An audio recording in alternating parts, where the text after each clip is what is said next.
Tim Clifford, ladies and gentlemen. Tim is a certified financial planner, a founder of Core Wealth Consultants. He is passionate about helping people make good decisions about finance. And today's Tim is going to share something new about his business, and so we all can listen in and hear what is the plan. So we'll talk to you soon. Talk to you soon. Okay. We'll hand over the stage. Clap for Tim, everybody, and Harry is out of here. So good morning, everyone. I'm Tim Clifford. I'm a financial advisor over in Winter Garden. I've been in the business for a long time. I've been down here for about 12 years. And as AI rolled out, I realized there was a very, very big problem when it comes to utilizing AI and a financial advisor. So over the last 8 months, I've been working on a tool that can connect those two. And what I want to do, though, before I get into the actual what it is, I want to spend just a minute identifying the problem, and I want you guys to help me with that. So the first question that I want to ask is, how many of you have used AI in some way to make a financial decision or get input from a financial decision, whether that's helping you with insurance, helping you with financial decision? Okay, few hands, not as many as I would have expected. I'm surprised. So not very many of you are using AI in a tool of kind of getting input, et cetera. So then the second question is, how many of you have cross-checked AI? So when AI asks, you know, like they answer the question, you use it, and then you check it against the other AI, right? Okay, here's the third question. How many of you have used AI where you took that question and the answer that AI gave you and shared it with the financial person that you're working with, right? Whether it's, again, an insurance agent, financial advisor, et cetera, where you've actually taken, so you guys are on the same exact page. And you can see, like, no hands go. You have? Yeah, okay, so one person has actually done it. So you can see, even though this group isn't a big group of using AI to ask financial questions, you kind of get to this last question and you realize there's actually a very big disconnect between the professionals and the client and AI. So what I've done is I've created a tool that allows the client to get on AI and share the information when they're on the tool with what the advisor can see as well, and he or she can add context, re-ask the question differently, etc. Now, before I get into what I really want you guys to give me feedback on is the last time I gave presentations, I've been working on this for almost a year now, and when I gave a presentation 8 months ago, one of the things that I really missed with this group was the what it is. I spent my whole 6 minutes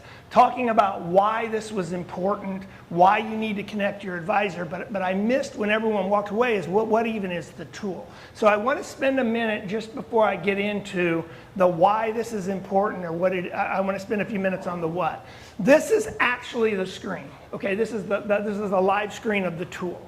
And it starts with the client having a financial question, right? So this isn't something someone's going to use every day. This is, I have a question that I need to make a financial decision of some sort, right? I need to buy insurance. I'm buying a car. I'm moving. I change jobs. Whatever that question is, there needs to be kind of to start with some kind of a question that the client has. And from here, they have two ways to utilize this tool. They can just type the question at the bottom. Like I said, I need to buy a car and I'm trying to decide whether I lease it, pay cash for it, or do a loan, right? So that process. Those are common questions, by the way, that I get from my clients. And this is for people who already work with me. Okay, so this isn't a tool that if you don't have if you're not working with me individually, you're not going to be on this tool. So understand the other side of it is this would be a common question that I'd get from my clients. They'll call me and say, hey, I'm moving and I'm doing da-da-da-da. What do you think about that? And with my clients, my whole career has been help rich people stay rich, right? That is really what I have done. But there's this whole other group of clients that engage differently using AI. But I wanted to just spend one last minute on this so you kind of see what I'm talking about. For my clients, when they get on, they have another way to ask a question. They can type the question or they can go up to consider, and I have 25 topics with about 300 pre-asked questions. So you can just go up and say, you know what, I need help with a will. You can go into estate planning, you go through and it'll pre-ask those questions and then give you answers, right? And then, so it helps people kind of get going on or thinking about they know they have a financial decision they make. They know they have a financial problem. This helps them kind of think through that, and then they can add questions at the bottom. So that's how this tool's set up. And then lastly is I make it really easy for clients to re-engage with me, right? So remember, I've met with these clients probably annually for more than a few years. We've done a financial plan. They know who I am. In a normal setting, they would then get on their email and shoot me an email. But in this setting, they get to just click Ask Tim at the top, sends me an email. And the minute I get that email, I can see who it is, what questions they ask, and how AI answered the question. They also, if it's something a little more important, bigger decision, they need to think through a lot more stuff, they might schedule a call over on the side, and they can get on my calendar. Okay, so that's what this tool is. All right.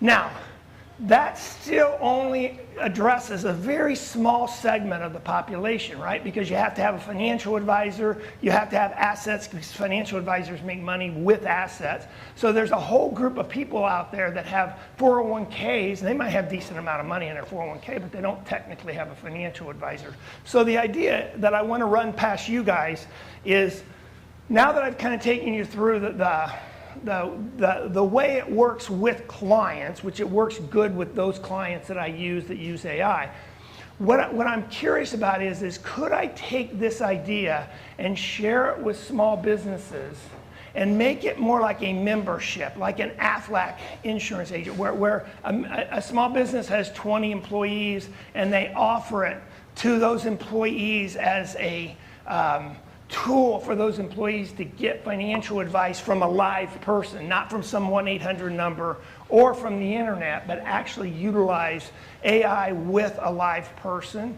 And kind of the main thrust of those meetings, what I would focus on, and I have done that, so as people kind of are in their stages of stabilize, strengthen, build, most of my clients are in this build phase, right? But there's an enormous number of people that are in how do they stabilize their finances, and then how do they strengthen their finances. And where that starts is with those two questions, kind of where are you at right now? And then where do you want to be? That's really the kind of core of what I'm thinking. But again, I don't want to overemphasize the AI tool. It's just a window into engaging in the conversations that you need when it comes to making financial decisions, and it's just a part of the whole client experience, because it would include kind of the financial plan that would be face-to-face or Zoom, it would include the AI tool, and then it would include myself as an idea. So I'll stop there and see what you guys think. Tim, everybody. So, Cash, what have you ever been to one of these 1 million cups? No. So what happens now is we open it up to you all to have any questions, comments, helping him out with his ask. And the ask is, does the membership have value? Right, that's kind of one of them, right? Totally, yeah. Yeah, and you want to go into small businesses too. Exactly. Small businesses. That's exactly what it is. Does this idea have legs in a totally different format than what it's being used at today? Right. So we open up to you now to ask questions. Simon, you understand what's going on? All right, perfect, yeah. What's the price of the membership? Is it free, or what are you charging for that? I'm still working on price, but it's probably going to be in that $200 to $300 a year price. Right? Okay. I mean, it can't get much higher than that, because you're not actually doing their investing. You're really helping them with one part of a financial decision. So I think it's going to be in that I think it's 200-300. What do you think of that number? Is that too high or too low? I think it depends on what you're going to offer, because I grew up in this space, so I actually ran our innovation lab for our insurance company before I left the corporate world. Okay. And what you're looking at is a direct-to-consumer model that's agent-assisted is what we would call it. And so what you're trying to do is you're setting up an agent assist with the talk to the agent, getting them excited to go into it. So a couple things that I would just say from what our experience was.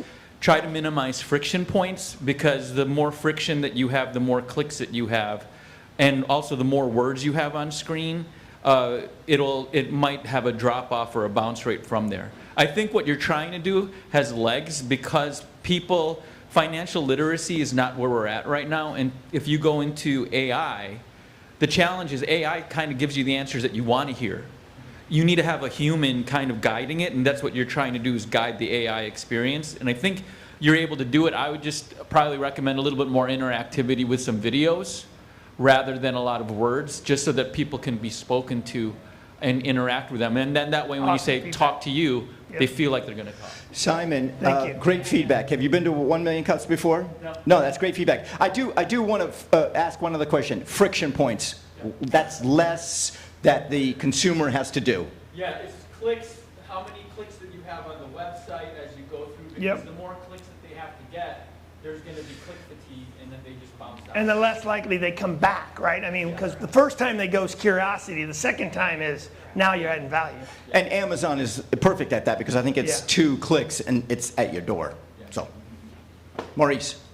Two things. As far as whether or not you should have a subscription model, I think every business should have a subscription model. And Okay. we're going towards that, where like Panera has their club, and then there's a bar somewhere either in the Midwest that has like $89 a month. It's like an all-you-can-eat thing, right? And as far as what you should charge, one thing I learned from Alex Ramosi on YouTube is that sometimes we shouldn't think about what we would pay. Think more about what the upper echelon of your market will pay. And secondly, I would stop introducing myself as a financial planner. I like what you said, I help rich people stay rich. Because one thing people want to do is be rich, and 2, they want to stay rich. Because when you say financial planner, you put yourself in every other bucket of financial planner. That's good advice. Good point. Yep. Really good. Okay, I'm going to I add love on that. feedback. Maurice, what would he call himself then if he's not a financial planner? Well, you said, I help rich people stay rich. That's All right. that's a Yeah. pattern. All right. That's Thank good. A wealth stabilizer. Yeah. There you And go. I didn't even think, I just added that more flippantly, so I appreciate you pulling that, even it. Yeah, over here. As far as the pricing is concerned, you're dealing with a lot of people at a lot of different levels. So a tiered pricing scenario might be the way to go as far as getting the person who's initially Yeah. looking to find the information Good point. for investors or whatever, and they're just starting out. You put them on a lower rate because they, once they see the value in it, and then they step up to the next level, then they can as they're making more money, they can spend more money. Oh, good idea. So kind of the 3 things, right? And they always pick the middle to your Right, point, right? right. Yeah, that's good advice too. There's one other pricing thing that you may want to consider. Do you do fee-based management, or is it? I do. You may want to set up the subscription based on amount of assets that they bring into you. Because since you're getting paid on the back end of the fee base, this becomes a way for you to almost have your service hands off by having this all in your service. So let me just explain something real quick, because it's important, because I want your feedback on it. I'm thinking that the 2 are different. Because I have like a fee-based business, and that works, right? So that's someone gives you, I'm thinking this is not part of the fee-based offering. This would be like purely that I'm coaching them on behavioral and habits, right? I'm coaching them on emotions and behavior. That's a big deal, right? How do you get your significant other on the same page, as an example? When you're in stabilize, or think of the world as 3 steps, right? So stabilize, strength, growth. This group is stabilize or strength. Dave Ramsey is like the king of stabilize. I want to run strength. Right, it's the middle group. I can't really help the Ramsey group a lot because it's a tough group, right? And they're kind of there. But I can help the group that are stabilizing. They're not kind of at build yet, but so what do you think of that? I think it goes back again to the 3 options that you separate from it, but then throw in maybe A fee-based. Yeah, good idea. For your fee-based people as a way to say, look, don't go to somebody else that's asking you to move your fee-based account over. Here comes your pension. That's a great point. So it could be the third option. Yeah. Hey, just one point. You were going to commercial accounts, and probably half this room have left the commercial space, and we're entrepreneurs in our own space. So maybe it's a watered-down membership for an individual versus a commercial account. That way, there's a lot of thirst for financial advisement questions that you've pre-populated, just to have access to that without actually going to AI and doing it manually, because you got a nice package that you can market it to individuals as well. So I'm just Yeah, good adding point. that to it. And I've thought about that, so it's a good point, because there is a big group. And maybe that, as I do my work on it, that might be the group that you roll it out to. So, any other? I would say one thing that caught my attention is the way that it's marketed and talked about, and maybe on your page and stuff when you share it with people, it's different. A lot of people who go to an AI for financial stuff, they're trying to get answers really fast. And so the idea of having someone there, do you already have a team or someone who's frankly available 24/7 at the computer watching for these people, typing and asking these questions, giving them feedback, being present?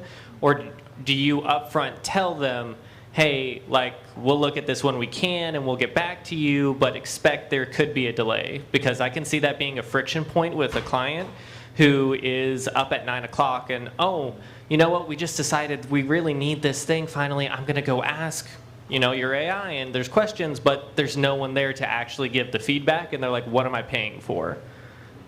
I can't tell you how much I appreciate the question, and I want to kind of give 1 Million Cup a kudos, because the last time I gave this presentation, it was not very good. When I got done, I was like, I missed a bunch of pieces of it. So those of you who are kind of thinking about doing one, I want you to really think about it, because it gives you something to think about. And one of the things that came up was what you just discussed. And from that point, I did a bunch of testing. So again, I grew up in corporate as well, so I'm used to all the processes and stuff. And I even went to betatesting.com. I don't know how many of you have seen that, but you can get paid $30 to do a 30-minute presentation. So I went and got 50 people just to beta test. When I did this presentation the last time, it looked totally different, like night and day. And one of the things that happened in there in my beta testing was how are you going to answer that question for the people that want to actually be there? And what it ended up coming back to was, to do that, you end up having to build a bunch of pieces into a group of people who are real focused on time, right? And so I took my step back and said, okay, that's not going to work because the screen gets too busy, and it almost feels like, because one of the tests when we were doing it was it felt almost like we were spying on them, right? And so there was a bunch of feedback from them, and they said, I don't like that feedback. And so what we did was we made it more of, this is your tool to go to. You can go ask a bunch of questions, spend an hour going through the process. If you want me to see it, though, you hit ask. So it allows the client to kind of control the Big Brother model. I don't know if that works or not, but that's a long answer to what we did. No, that sounds good, honestly. I like that model. So I just had a situation last week where I went on to ChatGPT because I was just looking for a quick investment, right? So I was asking, like, what is something that I can just invest in right now? And it gave it to me, and it gave me like a top 10. And I went ahead and I did a little quick research, and then I went on to Webull. And the only reason I didn't buy it is because it was after 5 o'clock, right? And they go with the Wall Street hours. So if I go on here, am I going to, whether it's like a 401k or whatever the products are that you have, if I ask AI certain questions and it gives me the answers that I want, am I able then to click on somewhere and move forward even without you? the answer is you can't click, but definitely move on without me. So you could get in here, ask a bunch of questions, and then just get off. The nice thing is an hour after you get off, you get an email that summarizes what was just said, and then you'll get another email in 7 days that'll say, did you get your question answered? If you didn't, click this button and call Tim or email Tim or go through a process. So that's the answer. The third thing is it's definitely not designed for what you just talked about, okay? It's more that, again, it goes back to that I'm making a bigger financial decision, not what stock should I buy or what investment should I make, right? It's more I'm buying a house. So what are the pieces that I got to go through? That's not typically I need something this minute. I need it in the next 3 or 4 days. So that's more how it's designed. Hi. So. My name is Shauna. I'm over here to your right. Hello. Hi. Thank you. Thank you for your presentation. I am a human performance consultant in corporate America.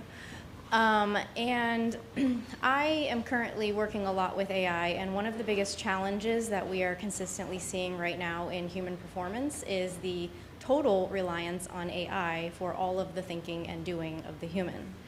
So what I would encourage you to maybe consider as a paradigm based on that is to market this and position it not as artificial or not as artificial intelligence, but as augmented intelligence.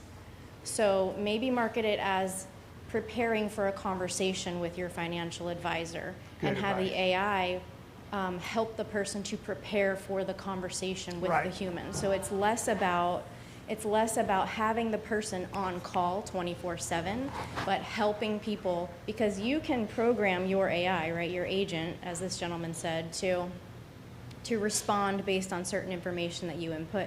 So then you can guide a person through how to prepare for those interactions with those professionals, rather than relying on a generic ChatGPT that's just going to pull from whatever's on the web or whatever they've put into it. You can eliminate all that bias and guide them through an actual productive conversation. Yeah, that's good feedback. I just want, before you do, I want to kind of build on this. Anyone that's a professional in here, and what again, this is one of those like passion projects where I've spent too much time on for a year. One of the things I did was I went to an AI convention down in Miami, and this caused me to change directions 100%. I went back to the programmers and said, everything we're doing now, trash it all, we're starting over. There were some pieces we could save, but for the most part, halfway through, we ended up making a left turn.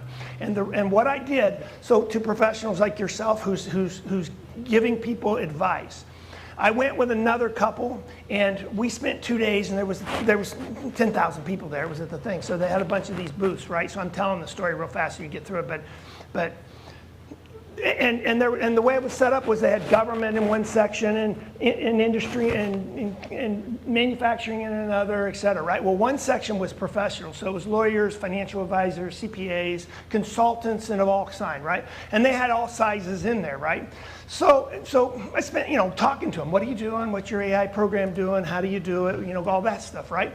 And the second night, went to dinner with the other couple, and I said, okay, I don't want either of you guys to plan your answer. I want to hear what was the number one problem that you heard that everyone was trying to solve. And they answered it different, but the answer was this. Every single one of them were trying to solve, how do I stay connected to my clients between meetings? That was it. That was the, and though that sounds ridiculously simple, I can tell you doctors, lawyers, and CPAs, that's always been a problem.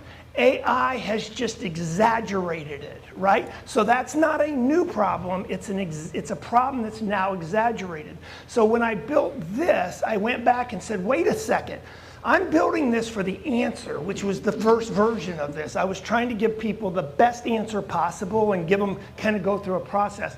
And I realized it's not about the answer, it's the question. As the financial advisor, all I need, if you're my client, I don't care about the answer. I mean it sincerely. It's ChatGPT 5.2. It's going to give an okay answer, okay? What I want to hear is the question. And then I can decide if I want to engage, and that question keeps me connected to my client. It's those little baby relationship conversations. And that's the way this is all built. It's all built on how do I stay connected. I think where you're going to encounter the majority of your problems is that the population's not educated in the questions that they actually need to ask. So the value that you're actually providing is providing the actual question that they're intending to ask through the question that they're actually asking. And so a good example would be like, should I buy a house through a mortgage? And would that mortgage be deductible? Well, the mortgage is going to be deductible because it's in the process of purchasing a house, but the deductibility of the interest on the mortgage is going to be based on the itemized deduction or the standard deduction. So you have to figure out whether you itemize or not to figure out whether the mortgage interest is actually going to be deductible on the 1040. And like that level of detail is what you can provide somebody that I don't know another person in this room is going to understand that level of detail. And AI is going to provide the correct answer without the proper intention.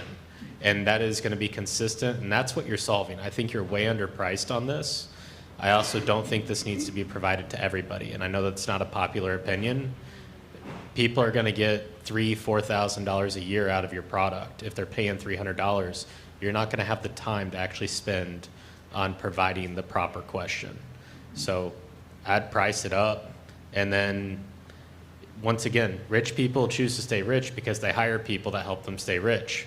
Poor people will underinvest in items where they could become rich because they think that they don't have the money to invest in themselves. Yeah, oh, that's awesome feedback. I appreciate that. Okay, That so was how great. much, Nathan? How much? I mean, it depends on how much time you're planning on spending on people, but I'd find an average to probably be around $1,000 a year, Okay. depending on the network that you're also intending to build. Okay, and I'm really in the early stages of brainstorming, so I appreciate it. Very good feedback. Tim, thanks for showing up. My name's Tia Julie Phillips. I'm a doctor of holistic natural health and a world entrepreneur. Thank you for presenting today. A lot of touch points. Your question is actually a yes or no question, so I would change that if you ever do this again. Like, does this bring value? Well, yes or no.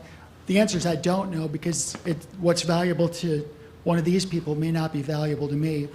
Personally, if somebody's still working after 35 years old, they're not going to advise my finances because I'm just not going to listen to them. So I'm basically, or I will listen to them, but most of the time, I'm going to listen to people who are where I want to be.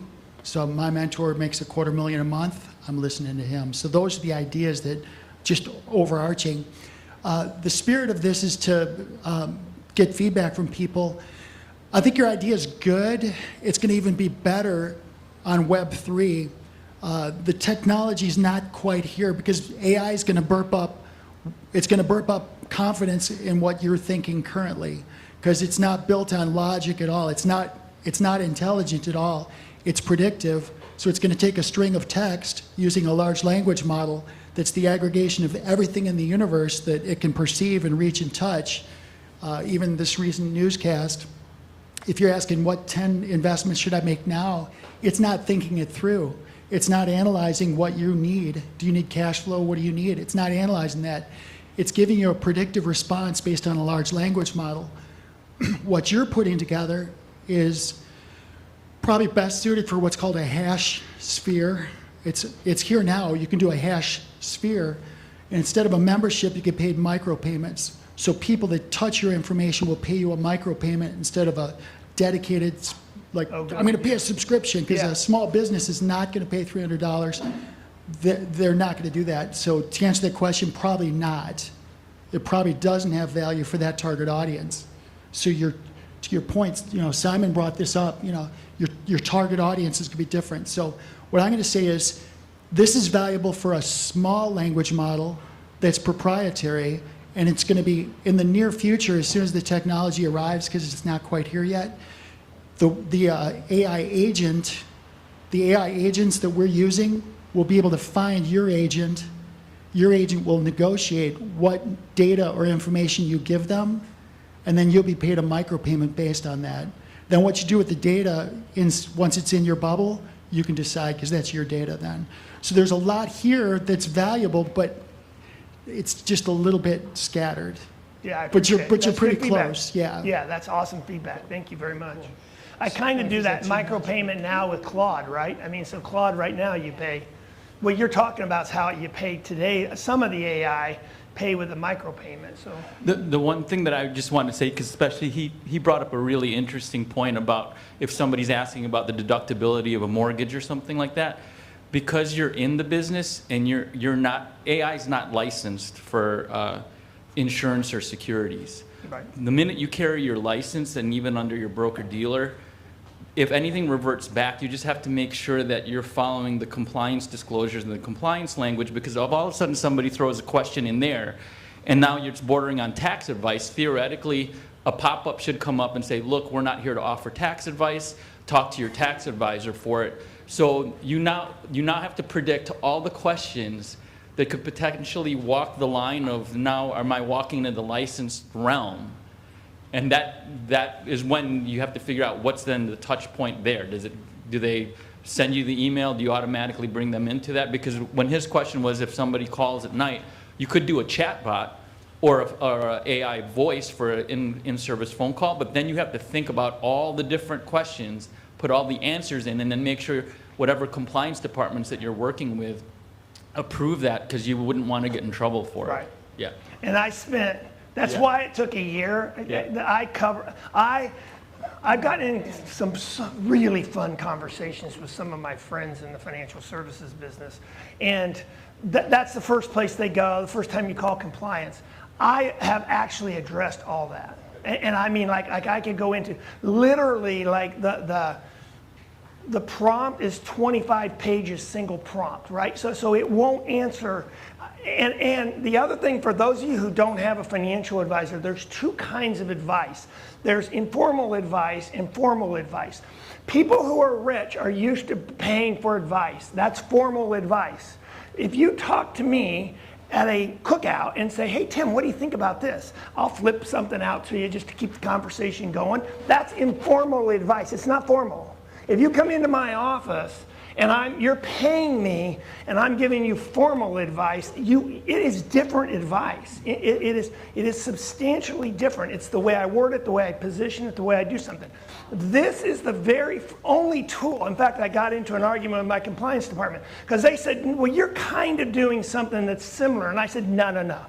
Not similar. I said, I can't find a single other advisor out there, because I sent every AI agent I had out there to go find an RIA that was using the advice. What's happening in the financial services world is AI is taking over helping the advisors, right? What's happening in the real estate world is AI is taking over helping the real estate agents. What's not happening is AI connecting it to the agent.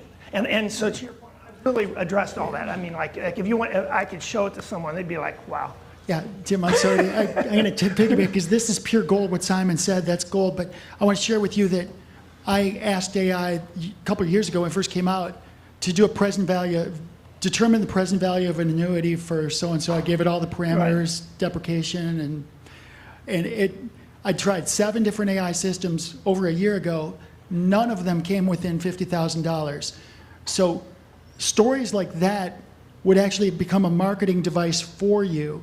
Okay, so what I would do if you're going to use AI at all, I would put the flag on its errors, its omissions, its fallacies, its wrongfulness. I would really put yourself out there as being the balancing point, the lever, the balance, changing the pivot. Because everyone thinks AI is so intelligent. It is absolutely stupid. It's almost never correct. It's almost never correct. And anyone who uses AI knows that. That's why I use 7 of them and get them to argue with each other, and then I make the decision. So, yeah, good point. But that's where you are. So I would say the outward-facing stuff, should be your marketing. That would be like a lost leader. And then once they're in your bubble, once they're inside of your sphere, then you don't have to worry about the licensing and stuff. You can control what's inside of your sphere. That was my spirit of my last. That's awesome. Okay. Thank you. Yeah. Tim, let's go like 3 years into the future, okay? Are you going to AI yourself out of a job? And that's an existential question. No, but people are missing what AI is going to do to the industry. And I am someone who's been, I'm staying away from the fear part. I'm not saying I'm right about that. I'm just saying I'm staying away from it because I was part of the internet, okay? So I worked at Schwab for 10 years when the internet came out. And I'll never forget the conversation I had with our top IT person. Not like some low-level IT person. I'm talking the top IT person. We had a dial-in modem thing where you could place trades. And I said, well, when are we going to be able to place trades and get balances on the internet? He looked at me straight in the eye and he said, no. He goes, it's never going to happen because, right? And now, fast forward today, look what happened to the internet. Same arguments happening with AI, in my opinion. Nathan in the back there. So, I mean, they are trading, I mean, AI is trading stocks online now, correct? It's all done. I don't know. I'm asking the question. Here's the short answer to the answer. What's going to happen with AI, anyone that's in business is experts are going to become more experts. Right? So someone like me, I'm totally good with whatever AI answers to my clients. My clients get on here, they ask all kinds of crazy questions and da-da-da-da. I'm good with it. I'm good with every question. How much should I pay? How much am I paying? Whatever the question is, I am an expert in financial services. I've spent 40 years doing it. There's nothing that AI is going to answer that I am not comfortable having a conversation with the client about, right? That is not true with a 3-year person. I'm not saying there shouldn't be a 3-year person. I'm just saying that person hasn't gone through that experience and knowledge. So that's going to give me a substantial up to the person who's newer because there's nothing AI is going to say that it's going to cause any kind of anxiety in my world. Nathan. Have you thought about dropping your license to remove the compliance requirements? 100%. Me too. Yes. Nice. Nice. Any other questions, comments from anybody? Oh, right here. Maurice. Just one last thing on the artificial intelligence thing is that it's never going to beat human intelligence. No different than artificial meat doesn't beat real meat. And so all it does is it augments what we do. And so that's something just I want to throw out there. So we're going to lose the human intelligence? We're never going to lose the human intelligence. So you want kind of like a cyborg kind of mix, human and AI together. Now here's the best visual that I have. If you go back 10 years and you go into a family office setting, right? So someone that manages really high net worth individuals. The way those family offices serve those individuals is there's usually one person that is doing the annual meetings that knows everything. You don't see that person very often. It's not that different than a doctor's model, right? You don't see the surgeons, you see the nurses, then you see the I'm not sure what they call, but the next level. And then when you actually go do the surgery, you see the surgeon. The same thing's true in the financial services world. If you have a lot of money, you don't see the person at the end until you're at the very end, and you need to have some money, some serious assets to do that, right? So what I'm trying to do is take that model that exists today, and I'm saying, well, what if all those assistants became the AI view, where they could go and ask all their stupid questions, and I think about this, and what about this, and all that kind of stuff. But then that all gets ciphered up too when they sit down with me. I can take their 100 questions and say, here's the thing we're working on right now, and here's the trade-off of that decision. Every financial decision has a trade-off, and my job is to make it clear what the trade-off is. I think what you're showing is how you fill the gaps of AI. So I would highlight TI, which is what I call it, which is the Tim intelligence. And even the Ask the Advisor, I would market it as access the TI, because then people would take a look at, oh, I'm here with an AI question, but I want the expert that's lived this, and that's really the value that you bring. That's a great question, yeah. TI. Yeah. We'd add an M in there somewhere. So TIM. Any last questions or comments? I have one for you, and this is, as a community, how can we help you? You know, you actually did what I really needed help with. Was I needed a group of people that I could just, first of all, be disciplined where I had to put the story together and to tell it in 7 minutes. That was incredibly valuable. And then my first time through, when I gave this presentation, I was like, whoa, that went bad. So it was fun to kind of say, okay, now how do I come back and give this presentation? So just sharing it's valuable and coming to this weekly meeting. And Tim, you were here like 9 months ago, 8 months ago, and you presented. And with presenters, we want you to come back every 6 months and find out where you are. Because what you're going to take away from this presentation, you can work, and then you can come back and go, correct. this is what's worked. The feedback was that I got 5 or 6 really good feedback points that I got to take away and think about. So I appreciate you. Well, good. Tim Clifford, everybody. Tim Clifford. All right.